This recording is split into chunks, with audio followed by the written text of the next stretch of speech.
titres du journal, mesdames et messieurs, nous sommes le samedi 23 juillet 2022. Deux titres font la une du journal Synthèse.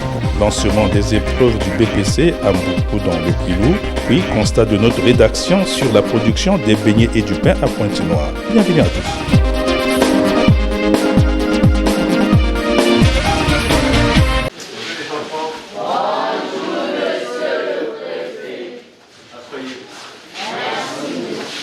Il est 9h00 lorsque les épreuves écrites du BEPC session de juillet 2022 sont lancées à Inda dans le Kouilou, au centre Tchibanda, précisément à l'école primaire située à Mboukou, ce mardi 19 juillet par le préfet Paul Adon Dibouilou. En cette matinée, les 1717 candidats répartis en 16 centres à travers le Kouilou ont débuté par les mathématiques comme prévu, le calendrier du ministère de l'enseignement préscolaire, primaire, secondaire et de l'alphabétisation. Ici, dans les salles d'examen, les candidats sont attentionnés et concentrés sur leur polycopier. Le préfet et sa délégation, faisant la ronde, sont également arrivés au centre de l'école primaire de Inda. Même disposition, car surveillants et élèves jouent leur partition pour le bon déroulement de cet examen ouvrant les portes du lycée. Je pense qu'il faut, sous la houlette du président de la République, chef de l'État, remercier le gouvernement de la République qui a mis tout en œuvre pour que, depuis les préparatifs et l'organisation des examens d'État, tout se passe normalement. Et dans nos départements ici, nous avons eu des informations par-ci, par-là, et qui nous indiquent que tout se passe normalement. Ce fut une année normale, où les enfants ont bien étudié, et nous espérons que les résultats seront à la hauteur, comme ceux du CP, où nous avons eu un taux de réussite de pratiquement 90%. C'est le bonheur pour les parents. Mais d'après ce que nous avons remarqué ici, les enfants sont sereins. Je pense que nous avons espoir qu'ils donnent des résultats assez confortables.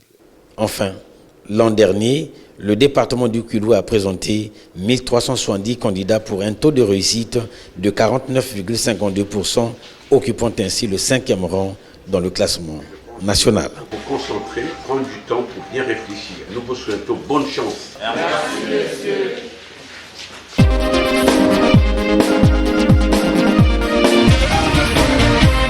L'Union nationale des opérateurs économiques du Congo, UNOC en abrégé, a désormais un nouveau siège interdépartemental Pointe-Noire-Kouilou, lequel a été inauguré jeudi 21 juillet 2022 par le préfet du département de Pointe-Noire, Alexandre Honoré Paka, en présence de ses homologues du Kouilou et du Niari.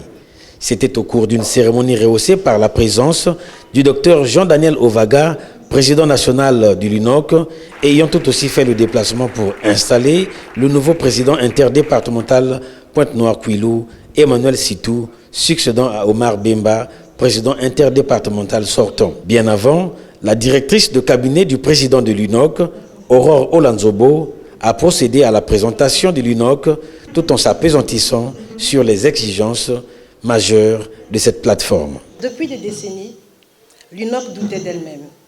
Elle se sentait menacée dans ses valeurs, dans ses ambitions, dans sa réalité économique et dans son environnement des affaires. Voilà pourquoi le mandat de son nouveau président national était guidé par deux exigences. La première est de rendre au patronat congolais cette confiance en lui, depuis trop longtemps affaiblie, ce qui s'est avéré un travail éprouvant, exigeant, mais indispensable. La seconde de ces exigences était de convaincre les chefs d'entreprise congolais que notre pays, qui semble aujourd'hui mis à mal par les vents parfois contraires du cours du monde, porte en son sein toutes les ressources pour figurer au premier rang des nations.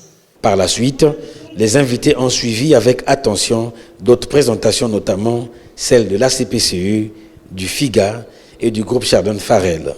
Après l'inauguration du siège, les invités ont touché du doigt la réalité de cet édifice à travers la visite guidée des installations. Le président interdépartemental de l'UNOC sur les attentes des opérateurs économiques. Les opérateurs économiques peuvent attendre de nous, le l'UNOC départemental, ils peuvent attendre de nous une ambition.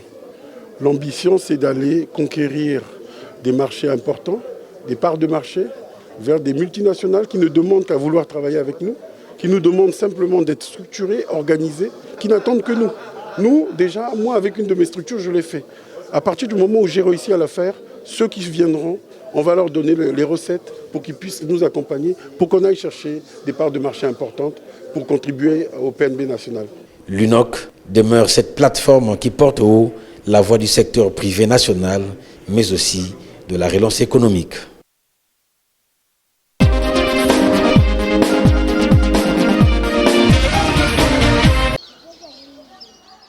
Depuis une décennie et demie, progresse au quartier André-Jacques, au nord-ouest de Bongo-Kamba, un ravet tentaculaire vers les habitations aux abords. Une progression des monstres naturels qui a fait réagir l'autorité municipale par l'opération de remblaiement avec des ordures ménagères déversées dans le ravin. Une opération commencée qui s'est arrêtée sans suite, que réclament les populations de ce quartier au bord du gouffre, tendant la main aux décideurs. Un souci permanent de cette habitante vivant à 50 mètres du ravin. Vraiment, je demande à l'État vraiment Pourtant, avec l'opération de remblaiement du ravin, par le dépôt des poubelles par les services municipaux, nous avions vu le bout du tunnel avec l'espoir que cette opération sera salutaire. Nous vivons avec les enfants aux abords du ravin, dans l'angoisse que nos maisons seront avalées par lui un jour. Le gouvernement de la République doit venir à notre secours. C'est insoutenable de vivre ici, car le ravin progresse dangereusement. Un cataclysme naturel qui doit attirer l'attention du gouvernement de la République pour satisfaire les attentes des populations angoissées par leur cohabitation avec ce ravin.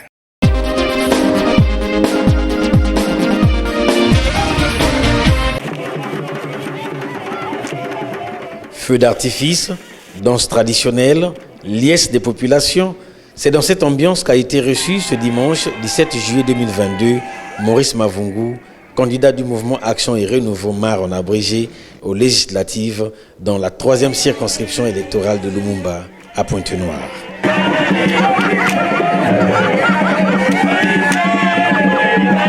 Maurice Mavungu a été réélu dès le premier tour à 84,85% des suffrages exprimés. Quelques jours après la publication des résultats, Maurice Mavungu et son suppléant Victor Belli ont jugé opportun d'exprimer leur gratitude à l'endroit des populations ayant porté leur choix sur eux. C'est une victoire des populations mais aussi du MAR. La victoire dès le premier tour par un coup KO. Et nous le vivons aujourd'hui. C'est une victoire qui est la vôtre. Vous en avez été des artisans. Mais c'est également une victoire pour notre parti, le MAR. Grâce à vos votes, vous avez donné également au MAR 3 conseillers qui siégeront au conseil départemental et municipal de la ville de Pointe-Noire. Et je vous en félicite. La jeunesse du quartier 112, ici représentée, a apprécié les actions multiformes menées par leurs représentants à l'hémicycle. Lumumba 3 est désormais une citadelle imprégnable, a précisé Maurice Mavungu, lui qui a mis Dieu au centre de cette victoire. La fête étant belle, l'élu de Lumumba 3 a esquissé quelques pas de danse tout en prestant sur un vocal interprété par ce groupe musical.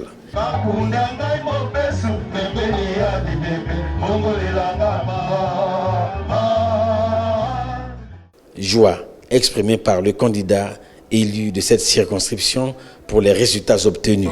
Cette joie, elle a pour origine le bon résultat que nous venons de réaliser au cours des scrutins couplés d'élections locales et législatives qui nous ont permis de réaliser le plus gros score ici dans la ville de Pointe-Noire. Nous tutoyons les 85% dans un contexte où il n'y a pratiquement pas eu de dérapage. Nous avons été dans tous les bureaux de vote, nous avons été en tête, ce qui consacre les années passées à côtoyer quasiment au quotidien nos concitoyens de Lumumba 3. Cette victoire, nous la devons donc à ceux qui ont été avec nous aujourd'hui, mais également ceux qui n'ont pas pu venir. Ce sont ces artisans-là qui ont construit patiemment cette victoire pendant 5 ans. Enfin, Maurice Mavungu et Victor Belli, 2 inséparables, vont entamer leur 5e mandature.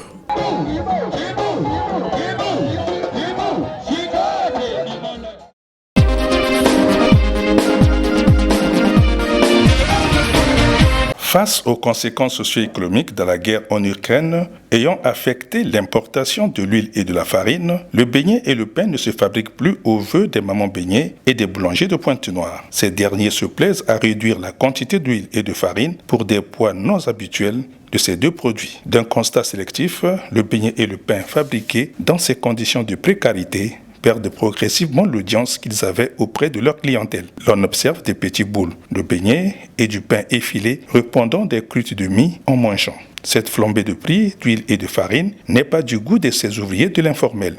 Et là, je sais la biso passe pour na beignet ezali l'huile. L'huile est monta banda l'huile est monta ti sikoyo car la position etikala ndenge moko. La flambée persistante des prix de l'huile et de la farine ne me permet pas de fabriquer les beignets comme avant. Mes recettes sont minables et les clients revendiquent que les boules de beignets ne satisfont pas leurs attentes. L'État doit trouver la solution pour remettre les choses en ordre car nous souffrons en vendant les beignets sans qu'il y ait un bon prix de farine et de l'huile. Le gouvernement de la République doit surmonter cette crise, sachant qu'aux grands mots, de grands remèdes.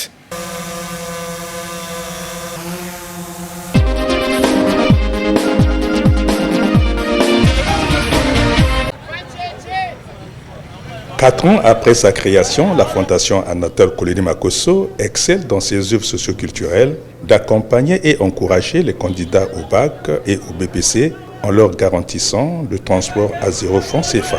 Ce mardi 19 juillet 2022, elle est passée à l'action en transportant gratuitement les candidats au BPC session de juillet 2022 aux différents centres d'examen de la ville de Pointe-Noire. Dès 7 heures, le rond-point Chister était le cadre réservé pour l'embarquement des candidats dans les bus. Des bus réquisitionnés ayant pris diverses directions, LVA, Pointe-Noire 2, lycée 30 mars 1970 et autres destinations. Je dis merci à l'association pour nous avoir donné les bus gratuits. Je ne paye rien. Le coordonnateur de la fondation, Willy Tati Bouanzi, s'explique. La fondation Anatole Kolini Makosso est à sa 4e année pour cette opération 0 francs pour le transport aux candidats aux différents examens d'État. C'est une façon pour nous de les encourager et les accompagner. Tant que la fondation va exister, tant que les examens d'État vont exister, nous serons toujours là pour les accompagner. C'est tout en leur souhaitant bonne chance d'être concentrés. L'examen, c'est dans leur cahier. Grand merci au ministre Jean-Luc Moutou qui ménage aucun effort de nous accompagner pour la réussite de nos activités. Une 4e édition de transport réussi. Rendez-vous à la 5e édition en juillet 2023.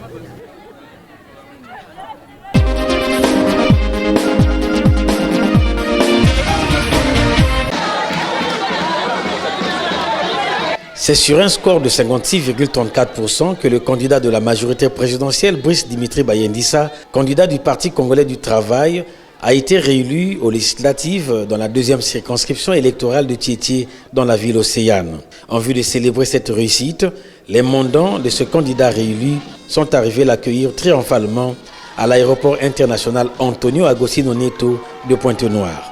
Ici, l'allégresse pouvait s'exprimer sur les visages des acteurs de cette victoire. D'ici au siège parlementaire du candidat réélu, un carnaval d'un important cortège a été fait au bonheur des mandants qui ont renouvelé leur confiance à Brice Dimitri Bayendissa. Durant tout le parcours, c'est des cris de victoire qui se faisaient entendre. Pour cet électeur, ce nouveau mandat est celui du jugement. C'est un mandat de jugement. Le premier mandat, nous supposons que c'était pour apprendre le changement, pour apprendre. Et ce deuxième mandat serait pour confirmer, pour apporter des suggestions concernant les jeunes sans emploi, concernant la formation. Et je pense que par le fait qu'il est très sensible aux préoccupations des populations, il fera mieux. On peut lui faire confiance. À la permanence parlementaire au quartier Vungu, le candidat réélu s'exprime. Je suis tellement content. Vous avez vu la foule derrière moi. C'est les militants qui m'ont fait une surprise depuis l'aéroport. On a fait la ronde de la circonscription jusqu'ici. Nous sommes au QG. Donc je suis vraiment content. En fait, c'est une façon de me rendre hommage, de me dire merci. Et moi aussi, c'est une façon de leur dire merci pour cette confiance qu'ils m'ont renouvelée. Et je suis prêt à défendre les valeurs de la République, le peuple qui m'envoie à l'hémicycle pour les représenter. Brice Dimitri Bayendissa, remerciant la direction politique de son parti et l'ensemble de ses mandants, a promu réaliser ce qu'il n'a pas fait lors de sa première mandature.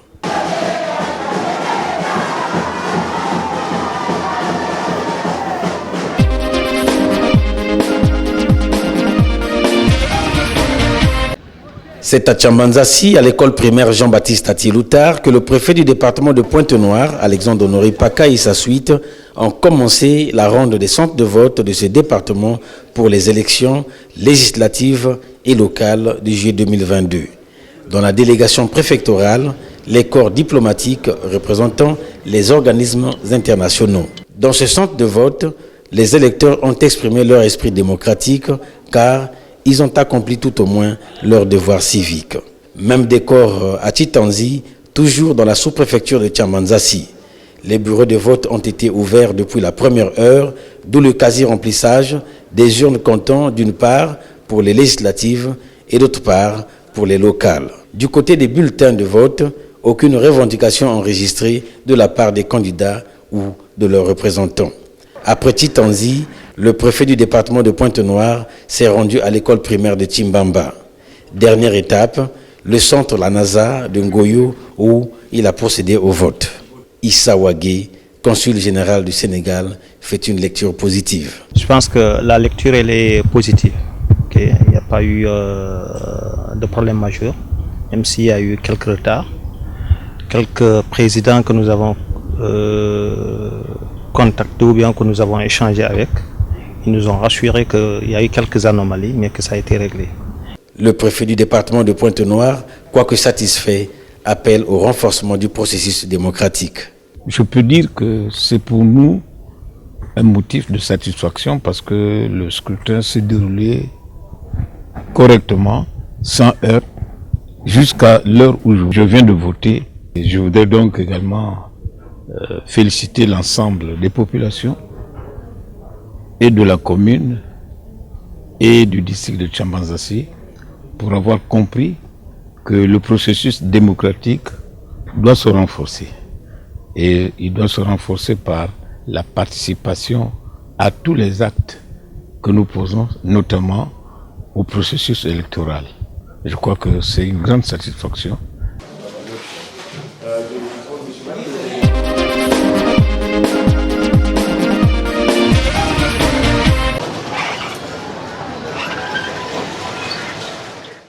Le transport en commun dans la ville de Pointe-Noire s'effectue pendant 2 saisons annuelles qui se rivalisent. La saison de pluie au cours de l'année scolaire et la saison sèche pendant les vacances au repos des élèves. Ces 2 saisons permettent aux chauffeurs de bus de rentabiliser leurs recettes de transport par des versements auprès de leur tutelle. Des versements que justifie ce chauffeur de bus. Au fait, par rapport à moi, je dis que non, c'est la saison de pluie qui marche le plus. Parce que la saison de pluie, il y a la rentrée qui est là et les élèves fréquentent encore l'école. Et la saison de pluie et la saison sèche, il y a des vacances. Donc du coup, il y a une très grande différence par rapport à ça aussi. Il y a vraiment une très grande différence au niveau des recettes aussi parce que si en saison de pluie, on versait, disons, exemple, les 35 000 francs, en saison sèche, on verse les 30 000.